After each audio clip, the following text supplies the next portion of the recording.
Good morning, students. Today I am going to start episode number 8 of class 7th, chapter number 5, and the chapter number 5 is lines and angles. And today I am going to solve the questions given in exercise 5.4, and the question number 1 of exercise 5.4, what it says that in the given figure, इस दिए हुए figure में, ये एक figure दिया हुआ है, A and B are parallel lines. ये A और B ये पैरेलल लाइंस हैं, and L is a transversal, और ये जो L है ये ट्रांसवर्सल है. ट्रांसवर्सल मतलब इन दोनों लाइनों को अलग अलग पॉइंट पे इंटरसेक्ट कर रहा है. और एंगल 2 इज इक्वल टू 70, ये वाला एंगल दिया हुआ है, ये वाला एंगल कितना है, 2 इज इक्वल टू 70 डिग्री. और डिटरमाइन द अदर 7 एंगल्स. तो 7 एंगल्स मतलब 1, 3, 4, 5, 6, 7, 8 ये सारे हमको फाइंड आउट करने हैं. तो कैसे करते हैं? तो देखिए नंबर 1 देखिए कि हमको since angle 2 is equal to 70 degree, ये क्या है, ये हमको गिवन है, ठीक है. और दूसरी चीज हम देखते हैं कि एंगल 2 जो है वो बराबर होगा एंगल 6 के, और ये एंगल 2 जब 70 है तो एंगल 6 भी 70 होगा. अब ये क्यों है उसका रीजन हम यहां लिखेंगे, क्योंकि pair of corresponding angles are equal. Pair of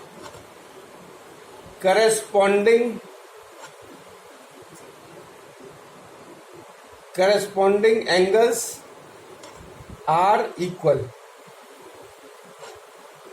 यानी करस्पॉन्डिंग एंगल्स के जो पेयर बनते हैं वो आपस में एक दूसरे के बराबर होते हैं. अच्छा, और थर्ड वन क्या है हमारा, तीसरा देखिए कि angle 1 is equal to angle 5 is equal to angle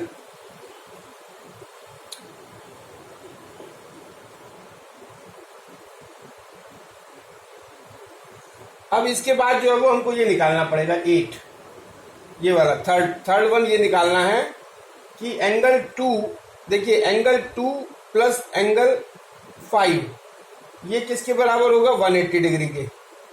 क्यों?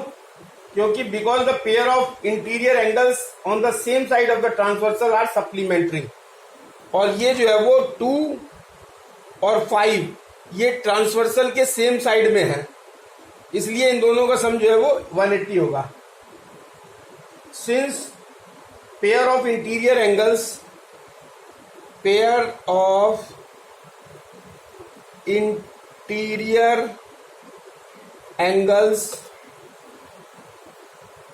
on the same side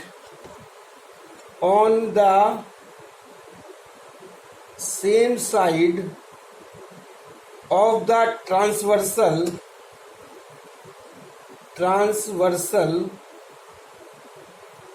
are supplementary मतलब सम जो है वो 180 होगा, आर सप्लीमेंट्री.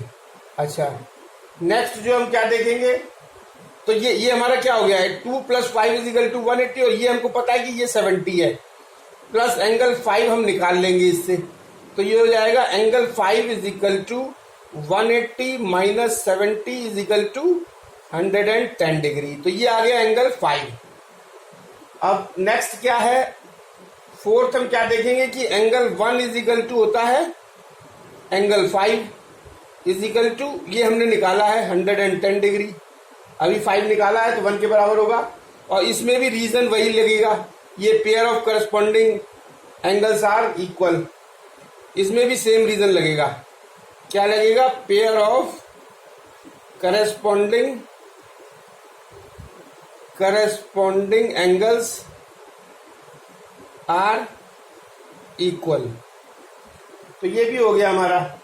और नेक्स्ट क्या है हमारा, नेक्स्ट क्या निकालेंगे कि angle 2 is equal to angle 8, angle 2 is equal to angle 8. ये क्यों होगा, इज इक्वल टू 70 डिग्री, क्योंकि 2 जो है वो हमारा 70 दिया हुआ है, तो 8 भी 70 होगा. इसका रीजन क्या है, each pair of alternate interior angles, ये क्या है 2 और 8, ये क्या है अल्टरनेट एंगल है, 2 ट्रांसवर्सल के इस साइड में है, एक ट्रांसवर्सल के इस साइड में है और इंटीरियर है। तो क्या हो गया, each pair of alternate interior angles, since pair of alternate interior angles are equal। तो ये हमारा ये हो गया। अच्छा, नेक्स्ट हमको कौन कौन सा निकालना है? अब नेक्स्ट रह गया angle 3 is equal to angle 5 is equal to angle 3 निकालना। एंगल 3 क्या होगा, वो बराबर होगा एंगल 5 इज इक्वल टू होगा 110 डिग्री के। ये क्यों होगा? क्योंकि वही pair of alternate interior angles, यही सेम रीजन, ये सेम रीजन होगा इसका। और नेक्स्ट क्या होगा, angle 4 is equal to angle 8 is equal to 70 degree. ये क्या होगा, pair of corresponding angles are equal. इसमें होगा सिंस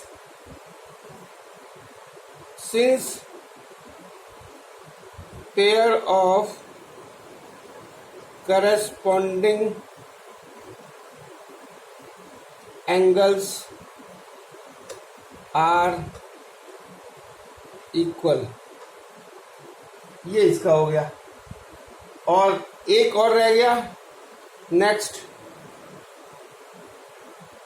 क्या रह गया हमारा?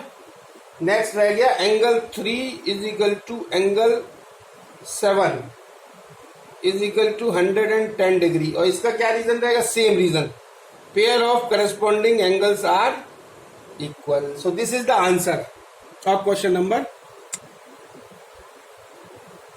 सो question number 2 of exercise 5.4, what it says, in each of the following figure, ये जो फिगर्स दी हुई है उसमें n इज द ट्रांसवर्सल। तो ये जो लाइन ये दे रखी है, ये एक ट्रांसवर्सल है जो इन L और N को, L और M लाइन को एक दूसरे को दो डिफरेंट पॉइंट पे काट रही है। सो N ट्रांसवर्सल है, L और M जो है वो पैरेलल लाइन है। L is parallel to M।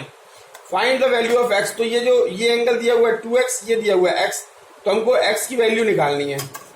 तो अब इसमें क्या है कि ये जो फिगर है, इससे हम जानते हैं कि since x and 2x are interior angles and on the same side of the transversal, x और 2x जो है वो इंटीरियर एंगल्स हैं, क्योंकि इंटीरियर मतलब दो लाइनों के जो पैरेलल लाइन है उनके बीच के एंगल है और ट्रांसवर्सल के सेम साइड में है।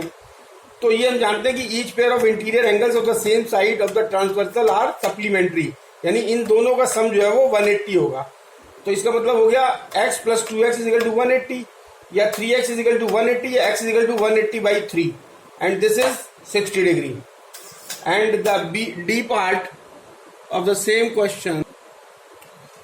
सो question number second, D part, ये हमको फिगर दिया हुआ है और हमको x की वैल्यू निकालना है। तो इसमें अगर हम इसको a एंगल मान लें तो ये 3x दिया हुआ है, ये वाला एंगल 6x दिया हुआ है, ये ट्रांसवर्सल n है और ये L और M जो है वो पैरेलल लाइंस हैं। तो अगर हम इसको एंगल A मान लें तो angle A is equal to angle 3x। क्यों? क्योंकि pair of alternate interior angles are equal, तो ये दोनों बराबर होंगे। और angle B is equal to angle 6x, ये भी बराबर होगा इसके, क्योंकि each pair of corresponding angles are equal, ये करस्पॉन्डिंग एंगल्स हैं। और अगर हम दोनों को सम कर दें, angle A plus angle B is equal to angle 3x plus angle 6x, तो ये एंगल A और एंगल B, एंगल और A और एंगल B क्या होंगे? ये जो है वो each pair of interior angles हैं on the same side of the transversal, ये सप्लीमेंट्री होते हैं, यानी इनका सम जो है वो 180 होता है। तो angle 3x plus angle 6x is equal to 180 degree. So 9x is equal to 180 और x is equal to 180 upon 9, and this is equal to 20 degree, and this is the answer. Now question number 3, third का b part, exercise 5.4, in the given diagram find the values of the unknown angles. तो ये जो unknown angles हैं, ये figure दी हुई है जिसमें L और M पैरेलल लाइंस हैं और ये दो लाइंस Q और P, ये दोनों जो है वो ट्रांसवर्सल्स हैं। तो जो एंगल्स बन रहे हैं वो ये हो रहे हैं, this is x, this is y, this is z, और ये गिवन एंगल है, दिस इज 40 और दिस इज 110। तो अब हमको जो है ना एक्स वाई और जेड की वैल्यू निकालनी है। तो हम जानते हैं कि ये जो एंगल जेड जो है वो, दिस एंगल जेड जो है this will be equal to 40 degree. क्यों? क्योंकि ये pair of alternate interior angles हैं। इंटीरियर मतलब इन दोनों लाइनों के बीच में है, और अल्टरनेट मतलब ये ट्रांसवर्सल के इस साइड में है, ये ट्रांसवर्सल के इस साइड में। तो pair of alternate interior angles are equal. तो एंगल जेड जो है वो 40 के बराबर होगा। जब हमको जेड पता लग गया तो हम देखेंगे कि angle Y plus angle Z, angle Y और एंगल जेड, ये दोनों एंगल इस 110 के बराबर होगा। क्यों? पेयर ऑफ ये करस्पॉन्डिंग एंगल्स हैं इस ट्रांसवर्सल से। पी को अगर ट्रांसवर्सल मांगे, एल और एम को पैरेलल माने, तो this Y plus Z is equal to 110, क्योंकि पेयर ऑफ करस्पॉन्डिंग एंगल्स हैं, करस्पॉन्डिंग एंगल्स इक्वल होते हैं। तो एंगल वाई प्लस 40, जेड हमने निकाला हुआ इसलिए 40 रख दिया, इज इक्वल टू 110। तो angle Y is equal to 110 minus 40 is equal to 70 degree. अब क्या होता है कि angle x plus angle Y plus angle 40, यानी ये वाला एंगल पूरा मतलब एक्स प्लस वाई और ये वाला एंगल पूरा, ये क्या है? Each pair of interior angles on the same side of the transversal, ये सप्लीमेंट्री होते हैं। तो angle x plus y plus 40 degree is equal to 180 degree. तो angle x is equal to हो गया 180 माइनस 40 माइनस 70, या angle x is equal to 70 degree. तो हमारे तीनों एंगल निकल आए। एंगल एक्स निकल के आया 70 डिग्री, वाई निकल के आया हमारा 70 डिग्री एंड जेड निकल के आया हमारा 40 degree. This is the answer.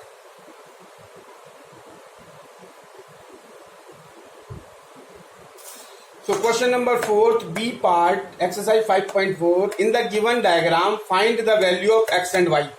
तो ये हमको एक फिगर दी हुई है जिसमें ये भी पैरेलल है, ये भी पैरेलल है, ये x एंगल है, ये y एंगल है, और ये 38 डिग्री का एंगल है। और ये दिया हुआ है कि AB जो है वो AB और DE ये आपस में पैरेलल हैं, यानी ये और ये आपस में पैरेलल हैं।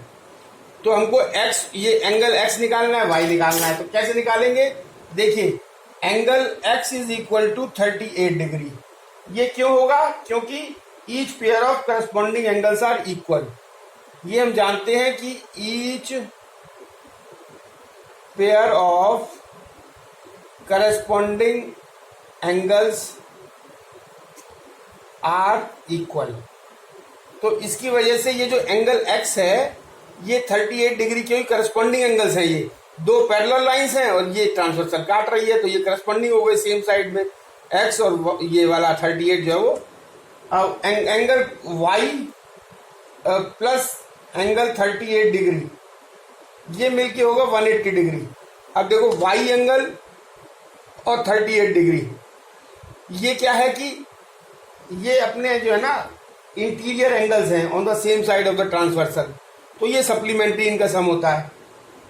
तो इसका रीजन हो गया pair of interior angles, pair of interior angles on same side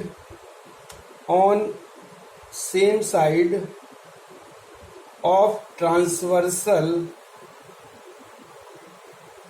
are supplementary. तो ये सप्लीमेंट्री होंगे। सप्लीमेंट्री मतलब 180 डिग्री, तो हमने 180 डिग्री रख दिया। और हमने y जो है वो, y की वैल्यू हमको इससे पता लग जाएगी, y is equal to 180 minus 38, और ये angle y is equal to हमारा आ जाएगा 180 में से 38 माइनस करेंगे तो ये हो जाएगा 142 डिग्री। तो ये आंसर आ जाएगा। तो हमारे x भी निकल आया, x हमारा 38 और y हमारा 142। अब now question number 5 question number क्या कहता है हमारा?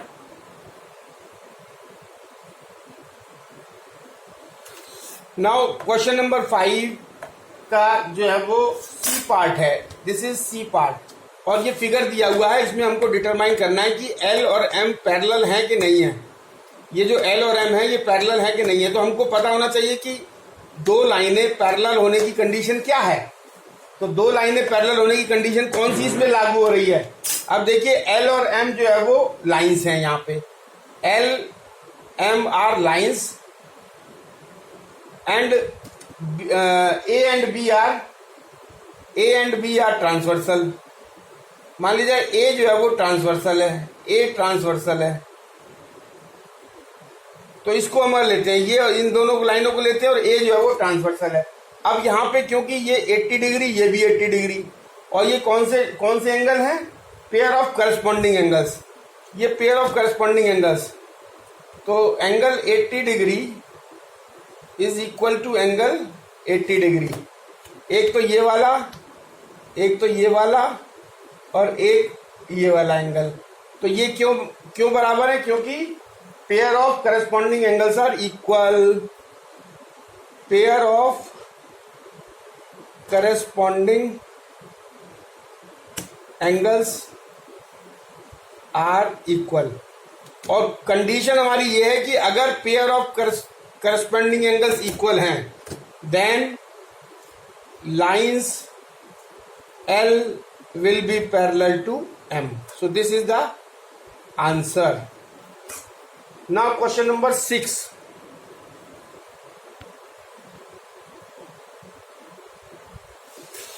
So question number 6, A part in the given figure find the value of x. ये x की वैल्यू निकालनी है हमको, so that the line AB, this line AB will become parallel to CD. यानी हमको x की वैल्यू फाइंड करनी है। ये एंगल दिया हुआ है 5x और ये एंगल दिया हुआ है 3x + 20, और ये कह रहा है कि अगर ये लाइनें पैरेलल हो तो x की वैल्यू फाइंड आउट करो।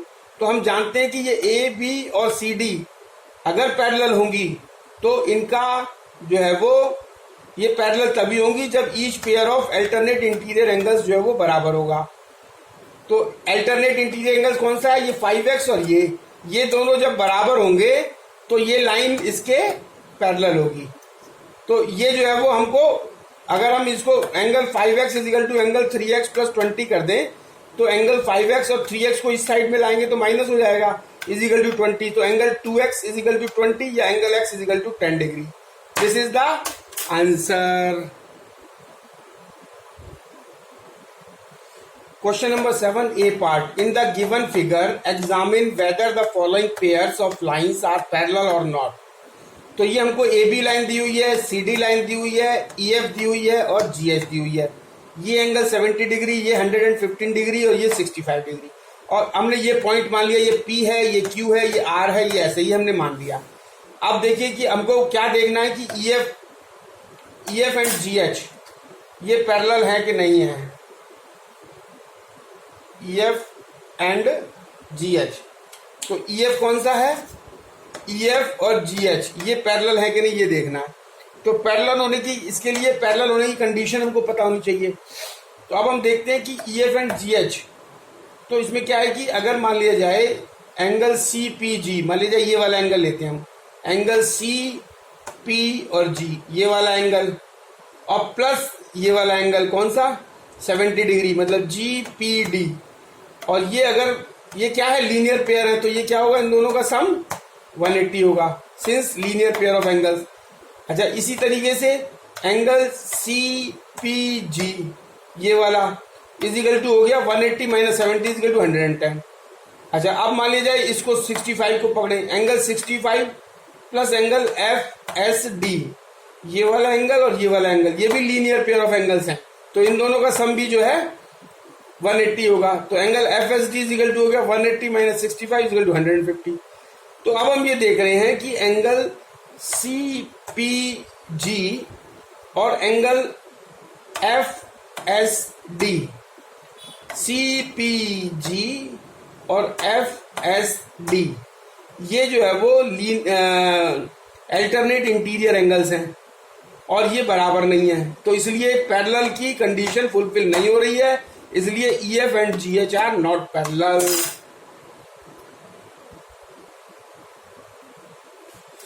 So question number 8, exercise 5.4, 5 lines intersect as shown in figure। इसमें 5 लाइनें दे रखी हैं जो एक दूसरे को किस तरीके से इंटरसेक्ट कर रही है, फिगर में दिखाया गया है। Then what is the measure of x and y, x plus Y. तो ये एंगल x दिया हुआ है, ये एंगल y दिया हुआ है, और ये लाइन 5 कौन सी है? L, M, N 3 लाइनें हैं और P और Q ये 2 लाइनें हैं, तो ये मिलके 5 लाइनें हैं। ये वाला एंगल 45 डिग्री है, ये एंगल 50 डिग्री है, ये y है, ये x है। अगर ये हम इसको मान लें ए और इस एंगल को मान लें बी, तो हमको अब x प्लस वाई की वैल्यू फाइंड आउट करनी है। तो देखिए angle A is equal to angle 50 degree. क्यों? क्योंकि पेयर ऑफ करस्पॉन्डिंग एंगल्स हैं ये, सिंस ये जो है वो क्या है, pair of corresponding angles. Corresponding angles ये क्या होते हैं, एंगल्स आर इक्वल, ये इक्वल होते हैं, ठीक है। और ये angle x plus angle a, यानी angle x plus angle a is equal to 180 degree. ये क्यों है? क्योंकि लीनियर पेयर ऑफ एंगल्स हैं। Since linear pair of angles, तो लीनियर पेयर ऑफ एंगल्स का सम कितना होता है, 180 डिग्री। तो ये x, ये जो x है और ये जो 50 डिग्री है, ये लीनियर पेयर ऑफ एंगल्स बना रहे हैं। x, ये x और 50 डिग्री, क्योंकि एंगल a जो है वो 50 डिग्री है, तो ये एंगल x और एंगल a जो है वो x और एंगल a ये लीनियर पेयर बना रहे हैं, ये दोनों, ये a और ये x। तो ये हो गया हमारा angle x is equal to हो गया 180 माइनस एंगल a, और एंगल a हमने अभी निकाला है 50 डिग्री, तो ये हो गया हमारा 130 डिग्री एंगल x। अब हमको एंगल y रह गया है, तो एंगल, सपोज एंगल b जो है वो हमारा ये नहीं, b एंगल हमारा क्या होगा, 45 डिग्री। क्यों? क्योंकि पेयर ऑफ करस्पॉन्डिंग एंगल्स हैं, ये भी बराबर होते हैं। Pair of corresponding angles are equal, ये बराबर होते हैं। तो हमारे क्या हो गया, angle y plus angle b is equal to 180 degree. क्यों? क्योंकि ये लीनियर पेयर है, ये लीनियर पेयर बना रहे हैं। लीनियर पेयर का सम जो है वो 180 होता है, तो दोनों का सम 180 हो गया। तो angle y is equal to हो गया 180 minus angle b is equal to 180 minus b की वैल्यू हमने निकाली है 45, तो ये निकल के आ गया एंगल 130 डिग्री। तो हमारा एंगल x प्लस वाई क्या हो गया, angle x plus angle y, angle x आया 130, तो we will write 130 over here, और एंगल y आया 135, ये आया 135,